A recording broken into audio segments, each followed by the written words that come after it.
Yes, some big breaking news coming in. Explosive new facts about the Tawang Clash between India and China. Exclusive scoop that India Today gathers on the Indian Army's response. Chinese troops chased, thrashed, overpowered. Indian troops have chased the Chinese troops, in some capturing a handful of them as well. Unnerved and under threat of being overwhelmed, we hear the Chinese troops fired warning shots in the air and literally ran back to save their lives.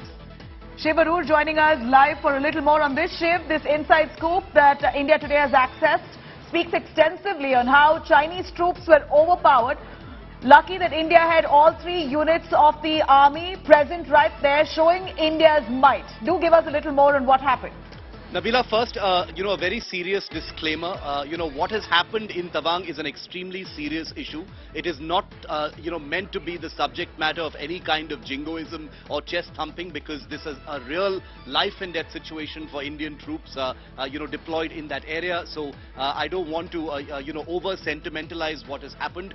This is a brawl that took a very, very ugly turn. There have been many brawls in that area as well. So the safety of Indian troops has to be absolutely paramount. Now that we have out of the way, let's share with our viewers a few more very, very crucial details that have not come out so far, in this December 9th clash that took place. Now, we've reported already that it was a clash, that there were injuries on both sides. At least 9 Indian soldiers were injured, about 22 Chinese soldiers were injured. Now we actually know why, there is that, what exactly happened once the clash began. The clash lasted for about 25 to 30 minutes is what we're told, Nabila. But the numbers, the Chinese that had come there in numbers, did not expect that they would be outnumbered by an Indian side, which was actually preempting their arrival. The Indian side had pre-deployed, they had advanced intelligence about the possibility of such an intrusion and an attack by the Chinese side from that particular post in Yangtze. So they had pre-deployed on certain ridge lines, and when the Chinese came in, they were attacked almost immediately. There was verbal abuse initially between the two sides, which quickly escalated into stone pelting, and then there were fisticuffs. A lot of hand-to-hand combat between both sides, which lasted for quite a while. But the interesting, piece of information that we are now breaking is that the Chinese side was completely overwhelmed. This was nothing like Galwan. In fact, this was just the opposite. The Chinese side was completely overwhelmed. I'm talking overwhelmed in terms of numbers, and they were practically chased back. It soon dawned on them that there was no possibility of them remaining in that area and, maybe possibly even living to tell the tale. And they were literally chased back towards their side. Remember, there's no demarcated line there, so we need to be careful to say their side, our side, because this is one area which is disputed. But the fact that they were chased back towards their post, and so under threat was that post and the Chinese soldiers, that they actually fired some warning shots with firearms, because they probably felt that the post would have been under threat, by the Indian side as well. We need to be careful about the facts as well about where the Indian side was. But Indian troops, I am told by my sources in Arunachal Pradesh,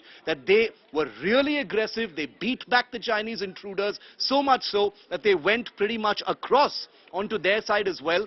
During the skirmish, the Indian side also, while the Chinese were retreating, they also took hold of 5 or 6 of these Chinese soldiers who were trying to retreat. These were the ones who had indulged in some of that violence and kept them for a couple of hours, and then they were sent back as well.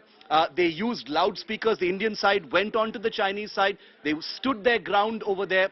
Very, very aggressive. There were at least 2 army regiments. I'm not going to name which units were involved, but they were there. Very aggressive posturing from the Indian side. They used loudspeakers. Both sides used loudspeakers, and they basically sort of communicated with each other in a very hostile, aggressive manner for a couple of hours. And then finally, when things had cooled down just a little bit, the Indian side then cooled things down and then retreated back towards the Indian side and the Indian post. So it was sending out a very, very aggressive warning to the Chinese side through that loudspeaker and by being overwhelmed. that do not try such misadventures. We know what you're trying to do, and this is the kind of response you will receive. That's what happened, Nabila.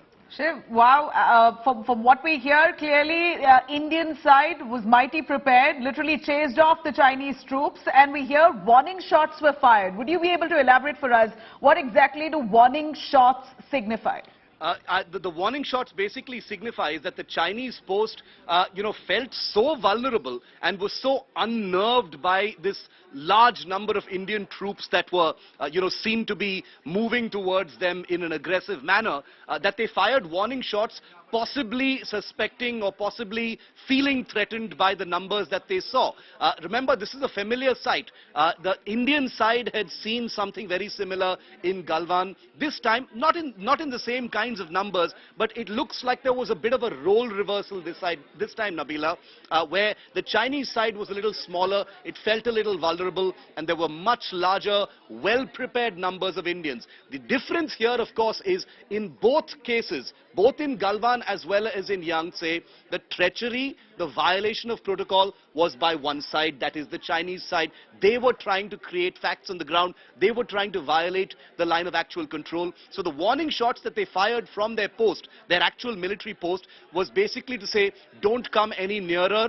You're approaching our post, which is not allowed, so don't come any nearer. We are armed and ready for you. So that's a kind of military message that they were sending out to say don't come any nearer. Remember, firearms are not supposed to be used during patrols, but clearly this was something that had escalated. The Chinese had been overwhelmed. They were unnerved by the brute strength, if I can use that phrase, of the Indian response. The Indian side did not wait. That's another piece of information that we have here, Nabila, is that the Indian side did not wait for things to escalate beyond a point. The first red line that was crossed, the stone pelting, elicited and triggered an immediate vicious response from the Indian side. And I imagine that's one of the reasons why during the Chinese retreat, the Indian side, sort of bit very hard into that situation. They captured some of them. They went on to the Chinese side, possibly, put that Chinese post under threat in some manner. We don't know what distance they were standing at.